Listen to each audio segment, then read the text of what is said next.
함께 말씀 읽겠습니다. 오늘 함께 볼 말씀은 예레미야 50장 말씀입니다. 예레미야 50장 1절부터 5절까지가 있고요. 또 20절, 30절 이렇게 있습니다. 앞에 화면 준비되어 있으니까 우리 다 오랜만에 교독을 한번 해볼까요? 한 절씩 읽도록 하겠습니다. 제가 먼저 읽겠습니다. 여호와께서 선지자 예레미야에게 바벨론과 갈대아 사람의 땅에 대하여 하신 말씀이라. 너희는 가나들 가운데 전파하라, 공포하라, 깃발을 세우라, 숨김이 없이 공포하여 이르라. 바벨론이 함락되고 벨이 수치를 당하며 무모락이 문드러지며 그 신상들은 수치를 당하며 우상들은 부스러진다 하라. 이는 한 나라가 북쪽에서 나와 그를 쳐서 그 땅으로 황폐하게 하여 그 가운데에 사는 자가 없게 할 것임이라. 사람이나 짐승이 다 도망할 것임이니라. 여호와의 말씀이니라. 그날 그때에 이스라엘 자손이 돌아오며 유다 자손도 함께 돌아오되 그들이 울면서 그 길을 가며 그의 하나님 여호와께 구할 것이며 그들이 그 얼굴을 시온으로 향하여 그 길을 물으며 말하기를 너희는 오라 잊을 수 없는 영원한 언약으로 여호와와 연합하라 하리라. 아멘. 20절 30절은 다 같이 한 목소리로 읽겠습니다. 시작. 여호와의 말씀이니라. 그날 그때에는 이스라엘의 죄악을 찾을지라도 없겠고 유다의 죄를 찾을지라도 찾아내지 못하리니 이는 내가 남긴 자를 용서할 것임이라. 그러므로 그날에 장정들이 그 거리에 엎드러지겠고 군사들이 멸절되리라. 여호와의 말씀이니라. 아멘. 여러분 영화 보는 거 혹시 좋아하시나요? 제가 지난주가 휴가였거든요. 그래서 하도 그 인사이드 아웃 2를 보라는 이야기를 많이 들어서 한 2년 만에 영화관을 갔습니다. 그래서 영화를 보게 되었는데 여러분 인사이드 그 아웃 1이 2015년에 나왔더라고요. 한 9년이 지나서 2가 나왔는데 저는 애니메이션을 별로 안 좋아합니다. 그래서 1도 보지 않았고 2가 나왔다고 하길래 사실 볼 생각이 없었는데 저희 그 퓨어팀 팀장이 꼭 봐야 된다. 전사님 이건 새벽에 가서라도 봐야 된다. 이렇게 얘기를 해주셔가지고 보았습니다. 뭐 짤은 그동안 많이 돌았거든요. 슬픔이 기쁨이 뭐 이런 이름들 많이 들어보셨죠. 저는 그냥 기쁨이는 기쁨을 만들어내는 아이, 뭐 슬픔이는 슬픔을 만들어내는 그런 감정의 아이콘 뭐 이런 건 줄 알았는데 영화를 보니까 여러 가지 감정들을 참 조화롭게 잘 나타냈더라고요. 감정 컨트롤 본부의 기쁨이라는 캐릭터가 대장이더라고요. 근데 이 기쁨이 감정들을 조정하는 주인공이 라일리라는 여자아이인데 이 기쁨이는 주인공 라일리가 항상 긍정적이고 좋은 기억만 가지고 살아가는 것이 옳다고 믿습니다. 그래서 불안정한 기억들 또 안 좋은 기억들을 저 멀리 저편으로 기억의 저편으로 날려버리더라고요. 그러다가 이 라일리에게 사춘기가 다가왔습니다. 그러자 새로운 감정들이 막 생겨나더라고요. 그 안에서 불안이, 앵자이어티라는 친구가 나왔는데 그 친구는 미래에 닥칠 이 모든 불안한 부정적인 일에 대해서 대비하는 캐릭터입니다. 상황에 대해서 미리 예측하고 또 실패하지 않기 위해서 모든 계획들을 세워두는 그런 역할을 담당하고 있더라고요. 여러분 보셨나요? 그렇죠. 이제 거의 끝물이더라고요. 혹시 안 본 사람들 있다면 굉장히 보면서 저도 성경적이다 이런 생각을 좀 많이 했는데 아직 안 본 사람들 있다면 가서 좀 보셔도 좋을 것 같습니다. 요거 모니터 조금만 낮춰주시겠어요? 여러분 혹시 기쁨이처럼 부정적인 생각들 또 안 좋은 기억들 듣기 싫은 이런 소리들을 막 기억 저편으로 보내놓고 좋은 기억만 가지고 살아가지 않습니까? 내게 유익한 기억만을 가지고 살아가진 않나요? 아니면 오히려 불안이처럼 미래에 대해서 모든 상황을 다 예측해보고 여러 가지 계획을 세워두는 것에 안정감을 느끼나요? 저는 이 영화를 보면서 어쩌면 우리의 신앙생활도 이와 같을 수 있겠다. 이처럼 이분법적으로 나뉜 신앙생활을 하고 있을 수도 있겠다라는 생각을 했습니다. 하나님 믿으면 모든 일이 다 잘 되니까 행복하니까 부정적인 생각이나 실수했던 일들을 묻어둔 채 살아가거나 혹은 하나님을 믿지만 일어나는 내 삶의 모든 계획과 또 모든 좌표들에 대해서 염려하고 미리 생각해서 계획을 세워두진 않습니까? 그렇다면 사랑하는 청년 여러분, 믿는다는 것은 특별히 예수님을 믿는다는 것은 무엇을 말하는 걸까요? 우리는 종종 내가 해결할 수 없는 큰 어려움과 장애물 또 질병의 고통 앞에서 예수 그리스도를 만나고 회복받은 사람들의 이야기를 듣습니다. 그들은 하나님의 은혜로 이 삶의 문제들을 너끈히 해결되어졌다면서 이제는 이 삶 가운데 늘 감사가 넘쳐요 하는 간증들을 우리에게 전하곤 하죠. 그래서인지 가끔은 이 풀리지 않는 문제들이 오랜 시간 지속될 때에 내가 아직 예수님을 만나지 못해서 그런 건 아닐까? 아직 내가 하나님 앞에 온전하게 다 맡겨드리지 못해서 이 문제들이 해결되어지지 않는 건 아닐까? 라면서 질문하는 지체들도 있는 것 같습니다. 어떤 지체들은 예수님을 만나면 내 삶 가운데 이러한 어려운 문제들이 풀리게 될 것인데 왜 예수님은 나를 만나주지 않을까 따져 묻기도 합니다. 이처럼 언제부터인가 우리 안에 난 언제나 긍정적이야, 난 늘 행복해, 모든 것이 다 완벽해, 감사합니다 하나님, 이렇게 말하는 것이, 그러니까 실제로 내가 처한 상황이 또 기억이 어떠하든지 늘 좋은 일만 가득한 것처럼 보여야 하고 승승장구하고 긍정적인 사람을 마치 믿음 좋은 사람으로 여기는 그러한 모습들이 우리 안에도 언젠가부터 보이곤 합니다. 마치 하나님과 함께하는 삶에는 실패가 없어야 하기 때문에 내 삶 가운데 느껴지는 좌절과 무력함들을 모른 척하면서 부정적인 상황들이나 그런 감정들을 저 멀리 내던져 버리는 기쁨이처럼 말이죠. 그런데 실제적인 여러분의 삶은 어떻습니까? 나는 여전히 해결되어지지 않는 재정 문제로, 또 풀리지 않는 가족 간의 불화로, 보이지 않는 이 미래에 대한 막막한 현실을 여러분 살아가고 있지는 않습니까? 우리가 지금 지난달부터 예레미야 말씀을 함께 보고 있잖아요. 큐티도 하고 있고 또 이 뉴웨이브 워십을 통하여서 같은 본문을 보고 있는데요. 이 예레미야는 유다의 마지막 선지자입니다. 유다의 그리고 예루살렘의 멸망을 선언하기도 했고 또 본인이 실제로 그 예언의 성취를 경험하기도 하는 인물인데요. 이 예레미야가 처음 선지자로 부름받았을 때 참 기뻐했습니다. 쓰임 받는 것에 감격했겠죠. 그러나 그가 전해야 하는 예언의 내용은 멸망과 심판, 재앙이었습니다. 당연히 그의 선포는 당시 백성들에게 인기가 없었습니다. 심지어 유다가 멸망하지 않을 거라고 말하던 인기 있는 거짓 선지자와 싸우기도 하고 자신의 친구와 동료, 백성과 왕에게 핍박받으면서도 수십 년간 홀로 이 유다와 예루살렘의 멸망을 외쳐야만 했습니다. 예레미야는 사람들의 지지를 받지 못했을 뿐만 아니라 온갖 모욕과 조롱을 받고 매맞고 옥에 갇히면서 결국에 무리에서 배척을 받게 되어집니다. 사랑하는 유익자 여러분, 이 예레미야는 말씀을 예언하는 선지자로 부름받았잖아요. 구별되어진 사명자였잖아요. 그런데 동시에 수많은 갈등과 무력함들 그리고 사회적인 고립으로 인한 이 외로움에 가득한 그런 한 인간에 불과하기도 했습니다. 육체적, 영적, 심리적, 감정적인 면에서 힘들고 외로웠던 그는 끊임없이 이 인간 예레미야와 또 하나님이 구별하여서 부르신 선지자 예레미야 사이에서 갈등하며 긴장하며 살아갔습니다. 자신의 예언이 성취되어지기 전까지 그 수많은 시간 가운데 홀로 고군분투하며 외로워했고 또 이런 위기의 때에 태어나서 이런 사명을 받은 스스로를 저주하기도 했습니다. 그는 그럼에도 불구하고 이 모든 감정을 가지고 정직하게 주님 앞에 나왔습니다.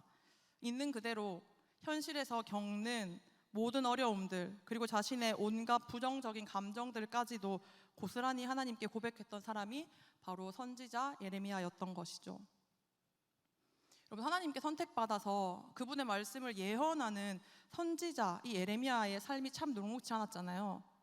끊임없이 자신의 이 사명을 저버리고 싶은 마음이 있었고 포기하고 싶어졌고 도망가고 싶은 순간들을 마주했지만 그럼에도 그는 그런 마음이 없는 것처럼 덮어두지 않았습니다. 그 마음 그대로를 하나님께 가져가서 자신의 심경을 토로하고 주님 앞에 자신의 연약함과 나약함들을 다 고백하였지요. 여러분의 삶이 또 그 삶의 어려움이 눈앞에서 해결되어지지 않습니까? 그렇다면 하나님을 만나지 않아서가 아니라 주님을 만났기 때문에 그 어려움이 여러분 앞에 사명처럼 주어져 있다는 것을 기억하시길 축복합니다. 위기의 때에 감정이 치솟을 때 그때가 바로 주님 앞에 나아가서 기도할 때입니다. 여러분, 정직하게 나아갑시다. 우리의 믿음은 나의 상황으로 증명되는 것이 아니라 주님 앞에 엎드림으로 증명됩니다. 외로움과 갈등, 연약함과 모든 문제들을 가지고 정직하게 주님께 나아가는 저와 여러분이 되시기를 간절히 축복합니다.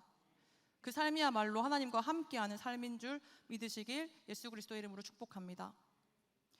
여러분, 예레미야 말씀을 잘 읽고 있다면 여러분 안에 몇 가지 질문이 떠올랐을 겁니다. 저는 그 중에 한 4가지 정도를 여러분과 함께 오늘 다뤄보려고 하는데요. 제가 예레미야를 묵상하다 보니 이런 질문이 떠올랐습니다. 예레미야가 이 선택받은 이스라엘에게도 심판과 징계를 선포하잖아요. 저에게 이런 질문이 떠오르더라고요. 하나님을 믿는 사람들도 그날 그때 심판을 받나? 여러분 안 궁금했습니까? 분명히 이 선택받은 이스라엘 백성인 거잖아요. 하나님을 믿는 자들이잖아요. 그런데도 심판이 있다고 이야기합니다. 사랑하는 유익자 여러분, 세상 모든 사람들은 이 세상의 끝날에 반드시 심판을 경험하게 될 줄 기억하십시다. 오늘 설교 제목이기도 한데요. 그날 그때에 거든요. 여러분, 그날 그때 마지막 때에 심판의 날은 반드시 옵니다. 저는 우리들이 특별히 교회를 다니고 하나님을 믿는 우리들이 이 심판에 대해서, 죽음에 대해서, 또 마지막 때에 대해서 잘 이야기하지 않고 덮어두고 있는 것 같다라는 생각이 종종 들 때가 있습니다. 그래서인지 하나님을 믿는 사람에게는 심판 없이 천국을 경험하게 되고, 믿지 않는 사람만이 심판을 경험하게 된다라고 잘못 알고 있는 청년들도 더러 만나봤습니다. 사랑하는 청년 여러분, 우리 모두에게는 반드시 심판의 날이 옵니다.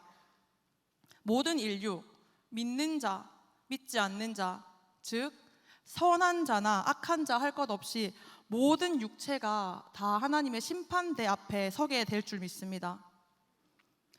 여러분, 미안한데 기독교는요, 끝을 향해 가는 종교입니다. 하나님이 택하셨다고 말하는 구약에 하나님이 택하신 그 이스라엘까지도 심판받습니다. 믿는 자이든 믿지 않는 자이든 우리는 모두 동일하게 이 심판을 맞이하게 될 것입니다. 우리에게도 마찬가지겠죠. 이스라엘뿐만 아니라 믿는 우리에게도, 지금 이 자리에서 함께 예배드리는 저와 여러분에게도 반드시 그날 그때가 오게 되어집니다. 그렇다면 그날 그때에 어떤 일이 일어날까요? 말씀을 통해 한번 살펴보고자 하는데요. 예레미야 50장 20절 말씀 한번 읽어봅시다. 시작. 여호와의 말씀이니라. 그날 그때에는 이스라엘의 죄악을 찾을지라도 없겠고 유다의 죄를 찾을지라도 찾아내지 못하리니 이는 내가 남긴 자를 용서할 것임이라. 20절 개역 개정에는 내가 남긴 자를 용서할 것임이라 이렇게 적혀 있잖아요. 근데 이제 영어를 보면은, 또 원어를 보면 내가 남게 한 그 남은 자들을 내가 용서할 것이다 라는 뜻에 가까워요. 그러니까 하나님이 용서할 자들을 남기셔서 남은 자 삼는다라는 것이죠. 여러분 기억합시다. 그날 그때에 여호와 하나님이 남은 자를 용서하신다고 말씀하십니다. 그분의 그저 무조건적인 그 사랑으로, 무한하신 그분의 자비와 긍휼하심으로 그분이 택한 자들, 용서하시기 위해 남긴 자들을 남은 자로 칭하시고 용서하신다는 겁니다. 자격이 있거나 사랑만 받을 만하거나 혹은 용서받을 만해서가 아니라, 무언가를 이루어내서가 아니라 그냥 그분의 전적인 택하심으로, 그분이 남긴 자로 삼으셨기 때문에 그분의 택하심으로 용서하신다라는 거예요. 우리도 이 바벨론과 다름없이 끊임없이 불순종하며 반복적인 죄악을 짓잖아요. 그런데 하나님의 전적인 택하심으로 용서받게 된 줄 믿습니다. 그분의 선택은 사실 인간의 지성으로는 이해하기가 힘들어요. 왜 우리를 남기시고 용서하시는지 잘 모르지만, 그럼에도 우리가 확실하게 알 수 있는 것 한 가지는 내게 용서받을 만한 무언가가 있어서 여호와께 용서받은 것이 아니라는 사실입니다. 우리가 좀 더 나아서가 아니라, 우리가 좀 더 진심으로 회개해서가 아니라, 그저 전적으로 아무 이유 없이, 아무 공로 없이 하나님이 나를 부르시고 택하셔서 용서받은 줄 믿으시는 저와 여러분 되기를 주님의 이름으로 축복합니다. 로마서 9장 27절도 동일하게 이야기합니다. 또 이사야가 이스라엘에 관하여 외치되 이스라엘 자손들의 수가 비록 바다의 모래 같을지라도 남은 자만 구원을 받으리니. 여러분, 남은 자만 구원을 받는다고 말합니다. 오늘 설교는 사실 예화가 별로 없습니다. 뭐 재미있는 요소도 크지 않습니다. 그렇지만 제가 이 말씀을 묵상하는데 우리가 정말 바른 신앙생활을 하기 위해서 꼭 알아야 하는 이 구원, 종말, 마지막 날에 대해서 이야기를 해야겠다는 마음을 저에게 강하게 주시더라고요. 여러분, 성경은 끊임없이 이 구원받은 자는 하나님이 선택하신 남은 자라는 이야기를 하고 있습니다. 그래서 여러분 뭐 아시겠지만 그 유명한 이단들이 요한계시록에 나온 이스라엘의 남은 자 14만 4천을 계속 이야기하죠. 이 숫자에 들어가는 자만 구원받는다라고 이야기하면서 교회를 또 성도들을 현혹시키기도 했었죠. 그래서 여러분, 성경을 바로 알아야 합니다. 하나님은 하나님을 알만한 지식을 우리에게 모두 심어주셨거든요. 우리는 하나님을 알기 위해서 기도와 말씀 가운데 바로 서야 합니다. 혼자서 여러분 힘들죠. 그래서 교회는 양육반을 개설했습니다. 저희가 이제 내일까지가 마감이고 이미 신청이 끝난, 선착순이 끝난 반도 많다고 알고 있는데, 여러분들 정말로 하나님을 알기에 더욱더 힘쓰는 시간들을 좀 이 가운데서, 특별히 공동체 가운데서 누렸으면 좋겠습니다. 그리고 큐티 책도 저희가 오늘까지 신청하신 분에 한해서 4,000원에 구입이 가능하다고 합니다. 다 같이 여러분 말씀 안에 좀 도전하면서 그 말씀 안에 살아갔으면 좋겠습니다. 이제는 감정적인 신앙을 좀 뛰어넘어서 말씀을 통해 알아가는, 그렇게 주님이 우리에게 주시는 지성을 사용하여 하나님과 끝까지 동행하는 그러한 저와 여러분이 되었으면 좋겠습니다. 그럼 첫 번째 질문을 뒤로 하고 두 번째 질문이 생기죠.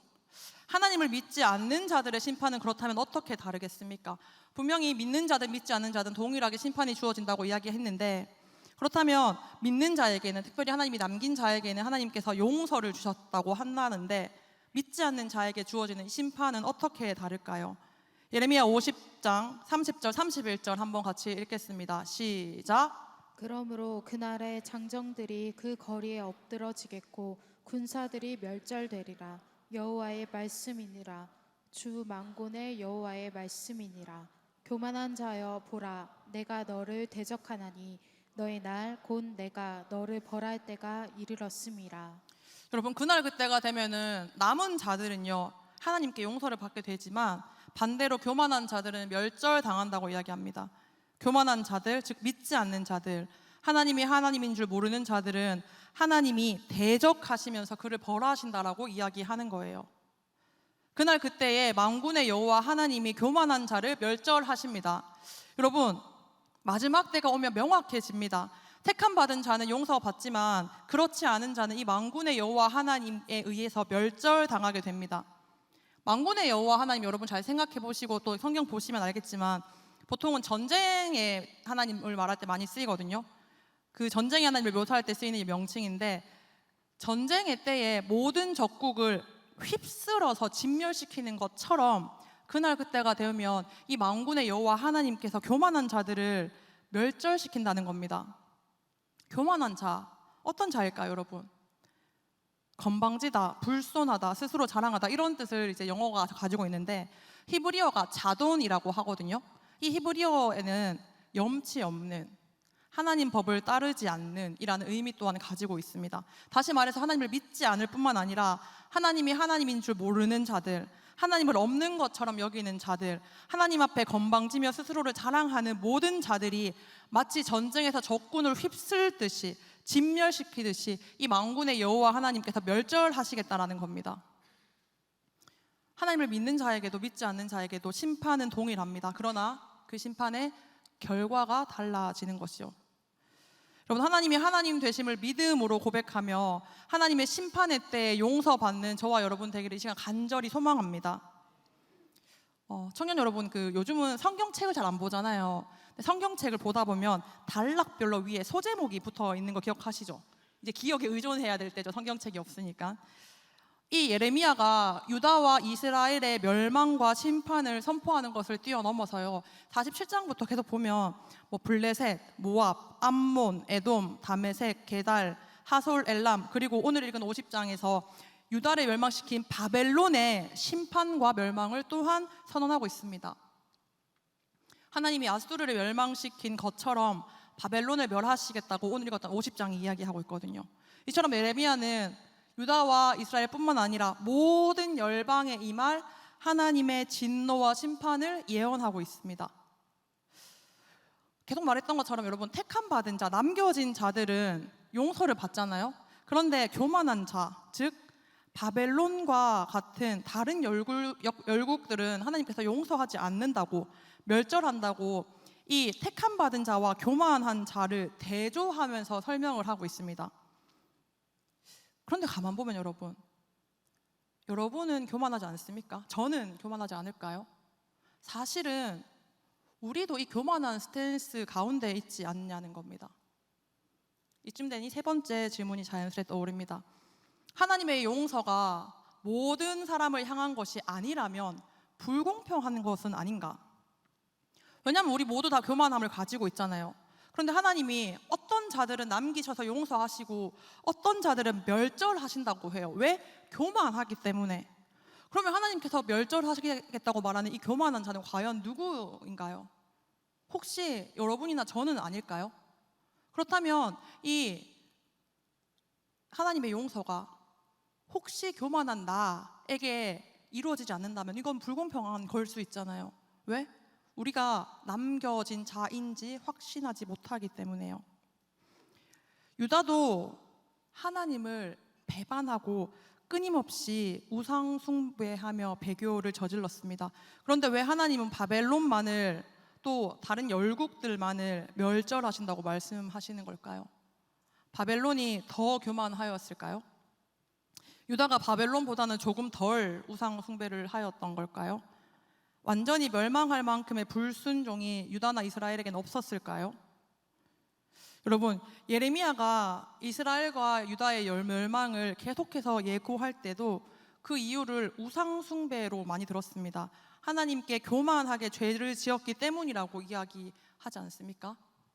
우리 지난주에 뉴웨이브 설교하셨던 명준 목사님도 그렇게 말씀하셨잖아요. 이스라엘 백성이 바알과 아세라에게 돌아가는 게 낫겠다고, 그냥 우상 숭배를 하는 정도가 아니라 내가 하나님을 섬길 바에는 차라리 바알과 아세라에게 돌아가는 게 낫겠다고 말할 정도로 철저하게 그들은 우상 숭배했습니다.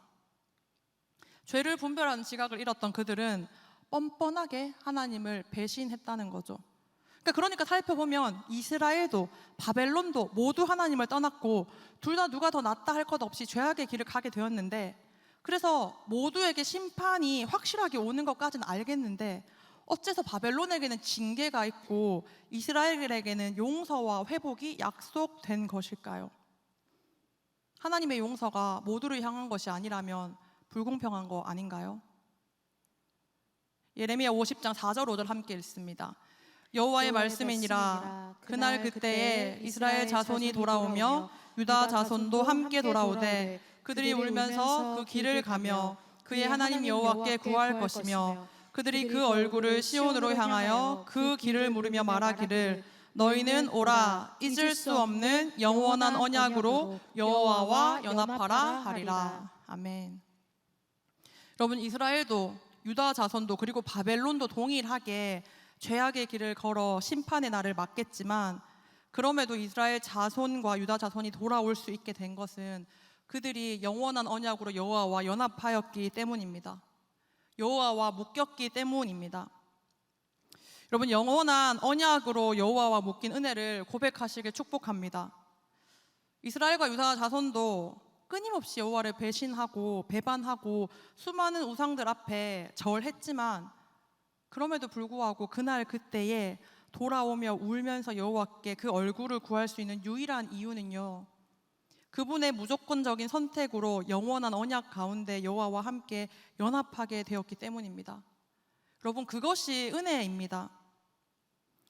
사랑하는 청년 여러분, 우리는 모두 죄의 노예가 되었지요. 그렇게 살다가 지옥으로 가는 것이 원래 우리의 피할 수 없는 운명인데요. 그런데 예수께서 죄인인 나를 위하여서 십자가에 대신 죽으시고 부활하심으로 나의 죄값을 대신 지불하셨습니다.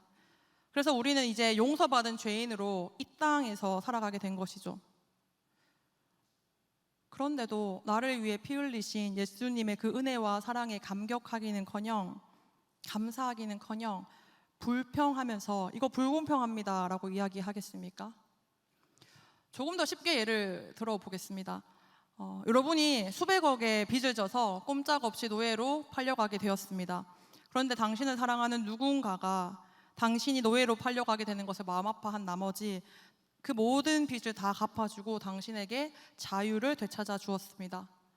그런데 당신은 그에게 고마워하며 감사하기는커녕 옆집 빚도 탕감해달라, 윗집 빚도 탕감해달라, 저기 멀리 있는 저 마을에 있는 사람의 빚도 탕감해달라, 내 빚만 갚아준 건 치사하다, 그렇게 불공평하다며 그를 비난하겠습니까? 여러분, 하나님이 얼마나 자비로우시냐면요, 나를 너무 사랑해서 나의 빚뿐만 아니라 이 세상의 모든 빚진 자들을 이 노예 신분으로부터 해방시켜 주기 위해서 아예 이 나라의 모든 노예들의 빚을 다 대신 갚아 주셨습니다. 아니요, 아예 이 나라를, 이 노예들만 가득한 나라를 통째로 사신 분이에요. 예수 그리스도의 십자가 보혈이라는 그 핏값을 지불하면서요, 아주 값비싼 대가를 치르고 말입니다. 그래서 이제 이 나라에는 예수 그리스도를 나의 주로 시인하기만 하면 모든 빚을 다 탕감받고 자유인이 될 수 있는 기회를 모두가 얻게 되었습니다. 여러분, 하나님의 이 무한하신 사랑이, 한없는 이 은혜가, 그리고 우리에게 자유를 주기 위해 대신 십자가에 못 박혀 죽으신 예수 그리스도의 보혈이 여러분에게 감격이 되지 않습니까? 은혜가 은혜인 줄 아는 저와 여러분 되시기를 주님의 이름으로 축복합니다. 하나님이 이 불공평하고 수지타산에 맞지 않는 그 무한하신 사랑 때문에 저와 여러분이 영원한 언약으로 여호와 하나님과 연합하여 묶인 줄 믿으시길 축복합니다. 그렇다면 마지막 질문입니다. 여러분, 은혜로 용서받은 당신은 이제 어떻게 살아가겠습니까? 혹 우리 가운데 이 마지막 날에, 그날 그때 심판의 날에 내침받기 싫어서 내침받기를 유보하기 위해서 여러 가지 계획을 세우며 살아가고 있는 사람들이 있습니까? 미리 예측하고 실패하지 않기 위해서 여러 대안을 세워놓는 이 불안이와 같은 신앙생활을 하고 있지는 않습니까? 그래서 예배에 가장 앞자리를 사수하고 좀 아깝지만 헌금을 꼬박꼬박 내고 버겁지만 헌신하며 섬기고 있지는 않습니까? 하나님의 일이라고 생각되어지는 이 사역에 시간과 돈, 마음을 쏟는 이유가 심판의 날에 혹시라도 하나님께 조금이라도 더 읍소하기 위해서는 아닙니까? 하나님이 나를 조금이라도 더 긍휼히 여기셔서 나를 모른 채 하지 말길 바라는 그런 목적이 여러분의 삶 가운데에는 조금이라도 있지 않습니까? 내가 좀 더 노력하면 내가 부족하더라도 나를 구원해 주지 않을까? 용서해 주지 않을까? 그런 기대로 나의 열심을 하나님께 드린 경우는 없었냐는 겁니다. 이스라엘과 하나님 사이에서 맺은 이 시내산 언약이 원래 있었는데 이 언약은 이미 이스라엘의 불순종 가운데 파기되었습니다. 그래서 이제 예수 그리스도가 주체 되신 잊을 수 없는 영원한 언약이 맺어진 것입니다. 만약에 이 영원한 언약, 이 새 언약이 그리스도의 보혈로 체결되지 않았더라면 어쩌면 우리는 하나님 앞에 어떤 노력으로라도 나의 가치를 증명해내야 됐을지도 모릅니다. 내게 징계를 피할 만한 어떤 자격이 있다는 것을 끊임없이 내 행실과 내 노력으로 나를 증명해내면서 이 심판의 때에 징계를 피하기 위해 나의 지금의 삶을 정리해보는, 열심을 들여내보는 그러한 삶을 살아야 했을 수도 있습니다. 그래서 언약이 잘 지켜질 때는 안심하고 있지만 언약을 혹시라도 지키지 못한 때에는 혹시 심판의 날에 내가 하나님께 벌받지 않을까 두려워하며 이 용서와 징벌 사이를 왔다 갔다 하는 그런 불안정한 그런 신앙 상태에, 그런 삶에 우리가 놓여 있었을 수도 있습니다. 그런데 이 5절에서 살펴봤던 영원한 언약은요, 앞선 언약과는 다른 새 언약입니다. 이 언약은 돌판에 새겨졌던 이전 언약과 달리 사람의 마음에 새겨졌습니다. 다시는 깨어지지 않을 영원한 언약이 되었습니다. 바로 예수 그리스도의 핏값이 그 언약의 증표가 된 것이지요. 히브리서 9장 14절 15절 함께 읽습니다. 하물며 영원하신 성령으로 말미암아 흠없는 자기를 하나님께 드린 그리스도의 피가 어찌 너희 양심을 죽은 행실에서 깨끗하게 하고 살아계신 하나님을 섬기게 하지 못하겠느냐. 이로 말미암아 그는 새 언약의 중보자시니 그는 첫 언약 때에 범한 죄에서 속량하려고 주구사 부르심을 입은 자로 하여금 영원한 기업의 약속을 얻게 하려 하심이라. 그럼 우리는 많은 순간 할 수 있는 최대한의 가정을 두며 그럴듯한 계획을 세워보지요. 저도 불안이를 보면서 나는 참 불안이가 큰 사람이구나, 불안이가 내 메인 캐릭터일 수 있겠다 이런 생각을 했는데, 그럼에도 불구하고 그 많은 가정들, 그 많은 계획들이 얼마나 많이 실패되어지고 깨어집니까? 만약 이 언약이, 영원한 언약이 나의 노력이나 열심에 기반한다면 우리는 얼마나 불안한 삶을 살게 될까요? 매 순간 판단받고 매 경우 정죄받으면서 얼마나 많은 경우의 수를 세워야겠습니까? 인사이드 아웃의 불안이가 수많은 미래에 대해서 예상하고 계획하면서 최악의 변수들을 생각하면서 여러 가지 대처 방안을 세우다가 결국에는 이 불안의 소용돌이에 잠식되어지거든요. 감정의 컨트롤을 상실합니다. 그런데 우리도 하나님께 선택받기 위해서 우리가 세워놓은 그 계획대로 되어지지 않는 현실을 마주할 때마다 얼마나 많은 스트레스를 받으며 낙심하며 살겠냐는 거지요. 그런데 여러분, 성경은 분명하게 말합니다. 이미 그리스도 예수께서 이 언약의 중보자가 되셨습니다. 이 언약은 죽은 나의 행실에 따른 것이 아니라 자기를 하나님께 드린 그리스도의 피로 결속되었다고 성경은 선명하게 선포합니다. 여러분, 선택받으셨습니까? 하나님의 무한하신 사랑으로 예수 그리스도의 십자가 보혈의 은혜를 입으심을 여러분 믿으시나요? 이 질문에 아멘으로 고백되어진다면 하나님이 우리를 선택하신 줄 믿습니다. 여러분, 죄의 노예가 아니라 이제 의인으로 칭함받을 수 있는 이 기회가 모두에게 주어졌다고 아까 말씀드렸죠. 예수 그리스도가 모든 죄값에 피를 대속하셨기 때문에 이제는 그를 주로 시인하는 모든 자들에게 이 자유가 선포되어졌습니다. 그런데도 여전히 누군가는 의심하며 예수 그리스도를 주로 시인하기를 거부하고 있습니다. 우리가 바벨론을 택하지 않은 하나님을 비난할 것이 아니라 여전히 예수 그리스도를 주로 시인하기를 거부하는 자들에게 우리가 자격 없이 받은 이 은혜를, 아무런 대가 없이 받은 이 구원을 전해야 될 줄 믿습니다. 바울이 로마서에서 자신을 복음의 빚진 자로 설명한 이유가 바로 이런 이유이거든요. 여러분, 저와 여러분 모두가 복음의 빚진 자입니다. 우리는 아무런 공로 없이, 아무런 노력이나 조건 없이 그저 예수 그리스도의 무한하신 그 사랑으로 인하여서, 그 핏값으로 인하여서 이제는 죄의 노예가 아니라 자유자로, 의인으로, 하나님의 아들로 살아가게 된 줄 믿습니다. 자격 없이 받은 이 은혜를 이제 예수 그리스도를 주로 시인하기만 하면 모든 죄의 빚을 탕감받을 수 있게 된 이 축복을 여러분이 속한 모든 공동체 가운데 흘려보내시기를 주님의 이름으로 축복합니다. 여러분, 주님은 여러분의 가정과 직장, 학교와 삶의 터전들 가운데 이 메시지를 선포할 선지자로, 사명자로 부르셨음을 기억하길 축복합니다. 그렇게 살아내는 우리 뉴액치 되기를 간절히 소망합니다. 말씀을 정리하겠습니다. 여러분, 그날 그때는 반드시 오게 됩니다. 마태복음 24장 36절에 그러나 그날과 그때는 아무도 모르나니 하늘의 천사들도 아들도 모르고 오직 아버지만 아시느니라, 이렇게 이야기하고 있습니다. 여러분, 그날은 반드시 옵니다. 하나님이 역사를 시작하실 때 인간과 의논하지 않으셨던 것처럼 마지막 때도, 그날 그때 역시도 언제 어떻게 끝내실지 우리와 상의하지 않으실 겁니다. 그러나 그분의 뜻대로, 그분의 때에 반드시 그날 그때를 이루실 것입니다. 우리가 알고 있는 건 한 가지, 그 세상의 끝날 가운데에 우리 예수 그리스도께서 다시 이 땅에 온다는 그 사실입니다. 여러분, 그날 그때는 예수를 구주로 믿고 그 십자가 보혈의 수혜를 받은 사람들이 하나님의 자녀 되어져서 용서받음으로 축제를 이루게 될 것입니다. 그런데 하나님을 믿지 않고 마치 자신을 신으로 여겼던, 그리고 다른 세상의 헛된 신들을 쫓아 살던 사람들에게는 그날 그때는 멸절의 날, 징벌의 날이 되어질 것입니다. 여러분, 우리는 반드시 마지막 때를 말해야 합니다.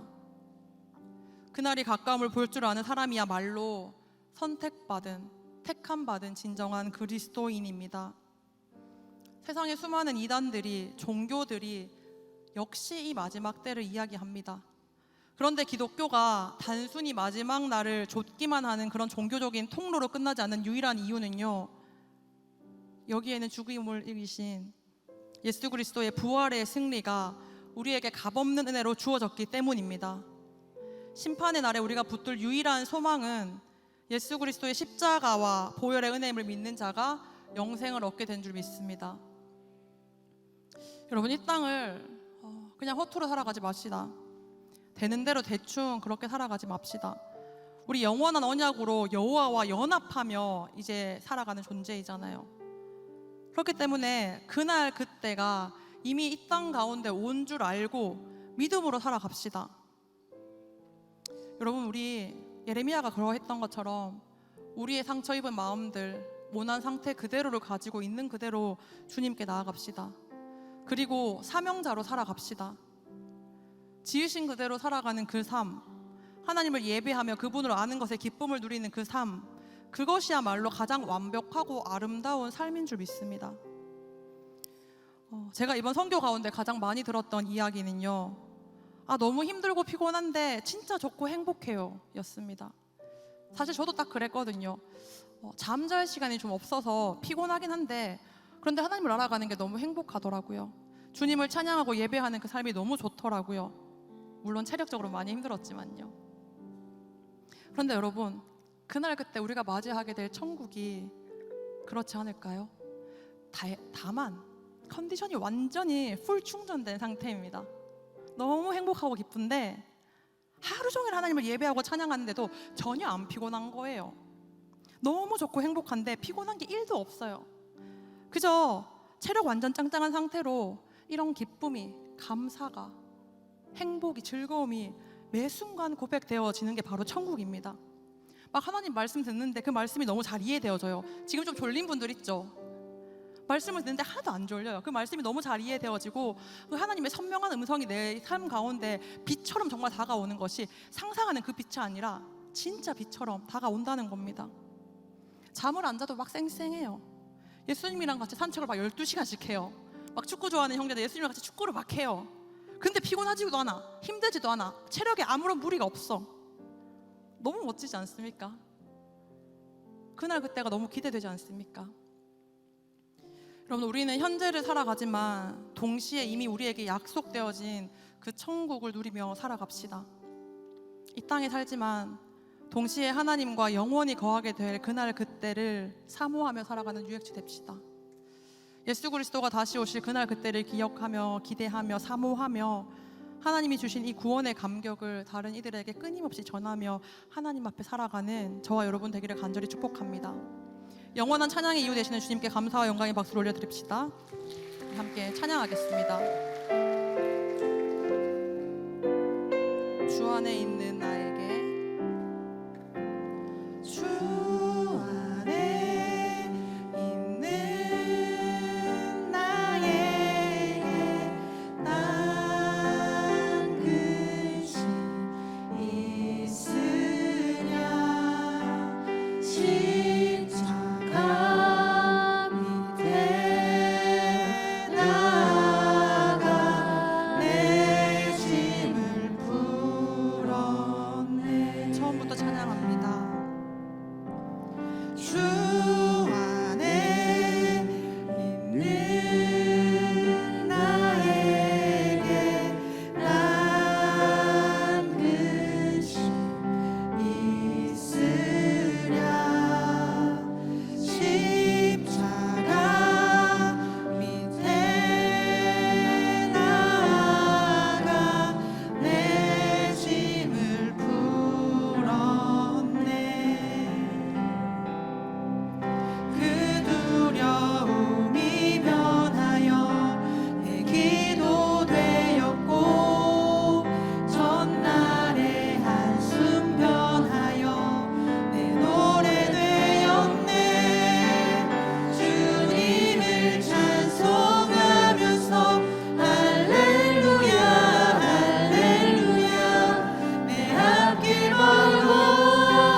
우리 유액체 여러분, 믿음은 나의 상황으로 증명되는 것이 아니라 주님 앞에 엎드림으로 증명됩니다.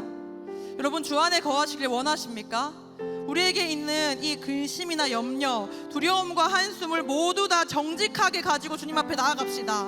우리 주님께 속이지 말고 우리의 좌절감과 무력함을 있는 그대로 들고 그렇게 십자가 밑에 나아갑시다. 그때 우리의 두려움이 예수 그리스도를 주로 시인하는 기도가 될 줄 믿습니다. 그때 나의 한숨이 하나님의 하나님 되심을 찬양하는 노래소리로 변하게 될 줄 믿습니다. 우리 이 시간 우리가 가지고 있는 모든 감정들을 가지고 정직하게 있는 그대로 주님께 나아갑시다. 현실에서 겪게 되는 모든 어려움들 그 마음 그대로 하나님께 가져갑시다. 우리의 심경을 토해냅시다. 그때 꾸짖지 아니하시는 하나님의 위로의 손길이 우리의 마음과 생각과 상황 가운데 역사하실 줄 믿습니다. 우리 이런 진실한 마음으로 주님 이름 3번 찾으며 그분 앞에 정직하게 나아갑시다. 주여, 주여, 주여. 하나님, 우리가 모든 마음의 감정들, 우리의 부정적인 생각들, 나의 연약함들, 나의 상처들, 나의 외로움과 나의 괴로움과 나의 수치와 모든 것들 가지고 하나님 이 시간 하나님 십자가 앞에 나아갑니다. 있는 그대로 이 모습을 가지고 하나님 앞에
자들에게는 하나님의 심판이 주어집니다.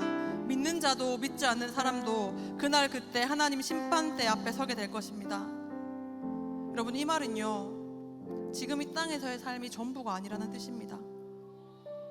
열심히 최선을 다해 정신없이 살다가도 마음의 먹먹함으로 내 삶이 짓눌리기도 하고, 또 분주하고 성실하게 열심을 다해 세상을 살아가지만 인생의 허무함에 내 삶이 짓눌리지 않습니까? 여러분, 우리는 다 알고 있습니다. 여러분이 인지하든 그렇지 않든, 여러분이 인정하든 그렇지 아니하든, 우리는 우리를 지으신 분이 있다는 사실을 알고 있습니다. 내 삶의 주인이, 그리고 이 세상의 주인이 따로 있다는 사실을 알고 있습니다. 또한 이 땅에서의 삶이 끝이 아니라는 것을 우리 모두는 은연중에라도 다 알고 있다는 겁니다. 여러분, 하나님은 우리를 이 영원한 언약으로 여호와 하나님과 연합하게 하셨습니다. 아멘이신가요? 이 시간에 우리 믿음을 두고 기도합시다. 주님, 내 연약한 마음 돌보아 주시옵소서. 하나님 없는 것처럼 살아가는 나의 교만함에도 불구하고 나를 그 영원한 언약으로 연합하게 하셔서 용서하신 주님의 그 은혜를 이제 깨닫게 했습니다. 나의 구원이 오직 주께 있음을 선포합니다. 불순종한 삶 가운데 나를 돌이켜 주시옵소서. 이제는 나를 지키시며 살리시는 그 하나님 아버지만 바라보며 살아가는 인생 되게 도와주시옵소서. 나의 능력이나 내가 가진 실력으로 나를 증명하기를 내려놓고 이제 나를 사랑하사 자기 아들을 십자가에서 죽게 하신 그 하나님의 무한하신 사랑을 신뢰하며 살아가겠습니다. 주님, 이 시간 그 영원한 언약 가운데 나를 살리신 하나님의 영원까지 찬양하겠습니다. 우리 주님 이름 찾으며 결단하며 나아가겠습니다. 주여,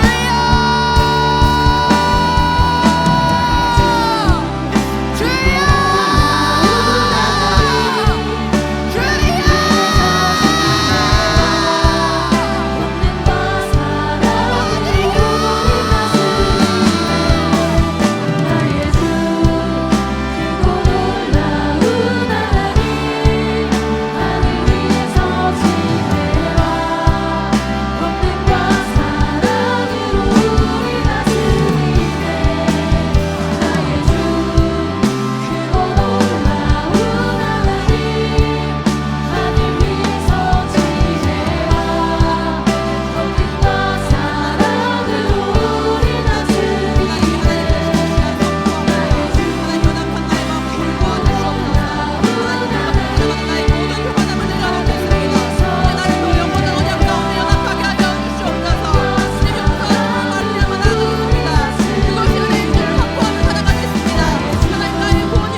권능과 사랑으로 우리 다스리는 크고 놀라우신 분이십니다.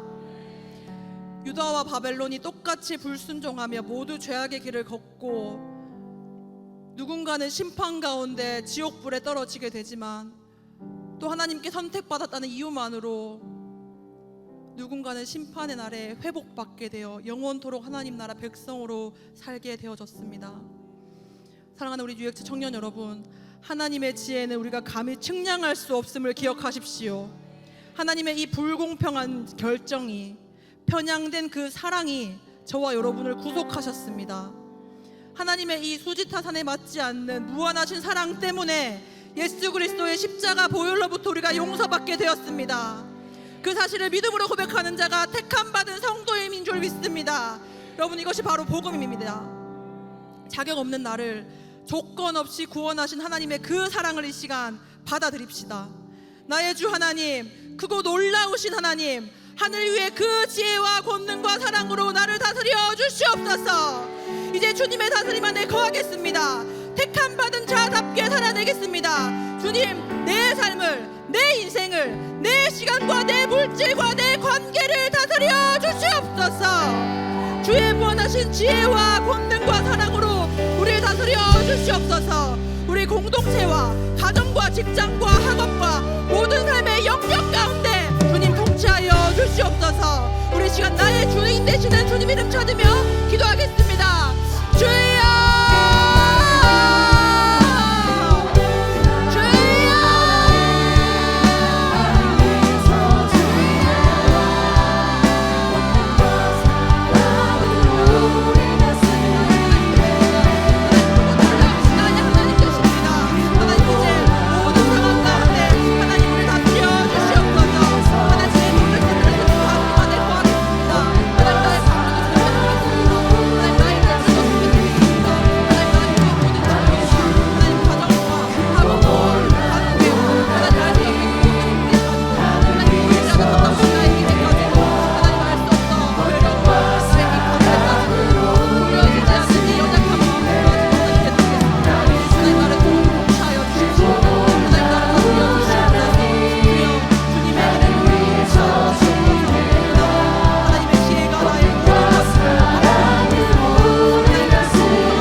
일어나서 함께 찬양했으면 좋겠습니다. 함께 찬양할 때에 여러분, 사실 저는 이 곡을 별로 좋아하지 않았는데요, 가사 가운데 이런 가사가 있습니다. 어쩌면 내 삶을 전혀 돌볼 수 없을진 모르겠지만 주님, 제가 주님을 따라서 순종하고 또 하나님 말씀 전하는 자로 살기를 결단했는데, 그러면 적어도 주님이 내 삶을 책임지시고 돌봐주셔야 되는 것 아닙니까? 우리 이 찬양 가운데에서 하나님 내게 말씀하시는 그 음성을 듣길 원합니다.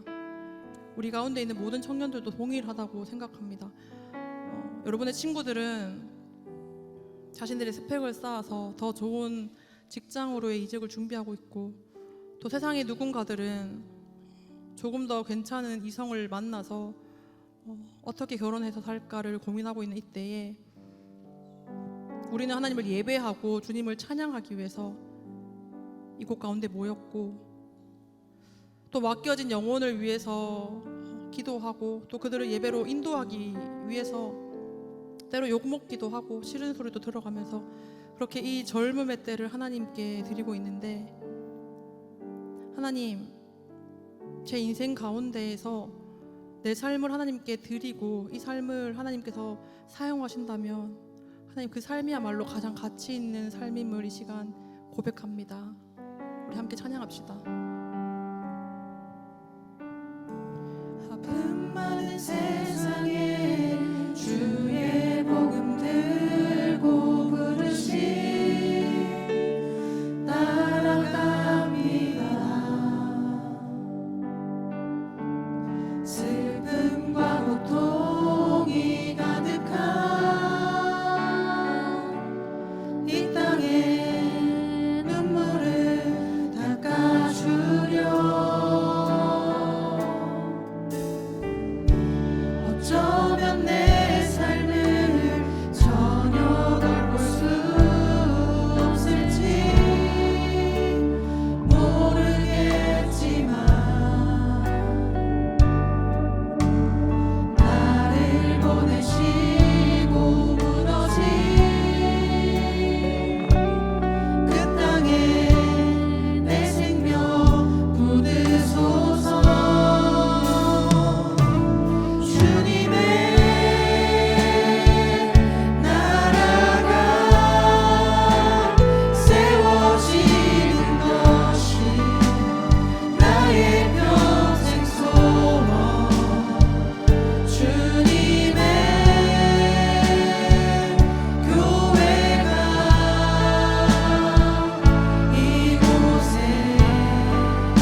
예레미야가 이 별명이 눈물의 선지자라는 거 들어보셨죠?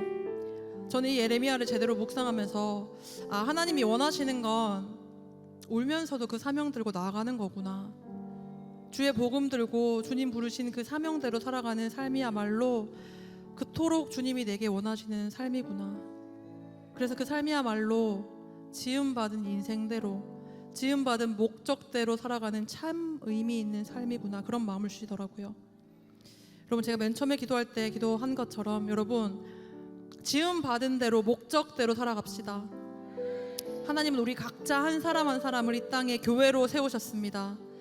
우리가 주의 교회로 부름 받았다는 것은 교회의 사명인 예배가 우리 가운데 일어나야 된다는 뜻이기도 합니다.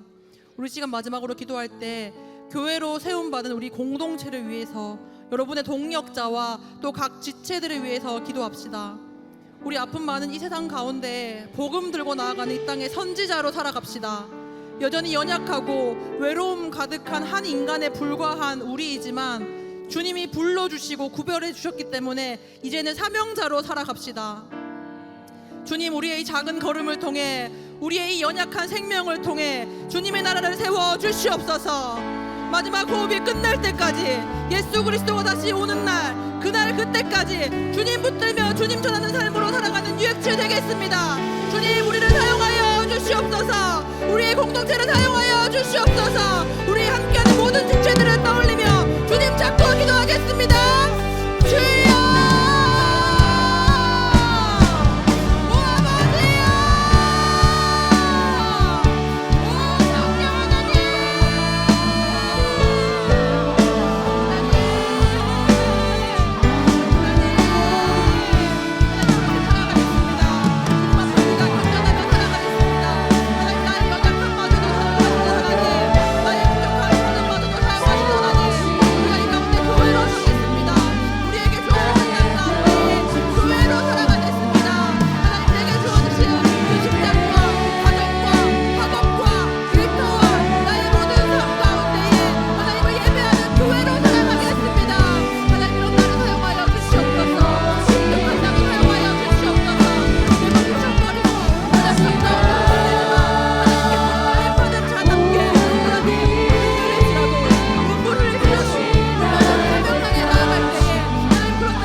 교회로 살기를 결단합니다.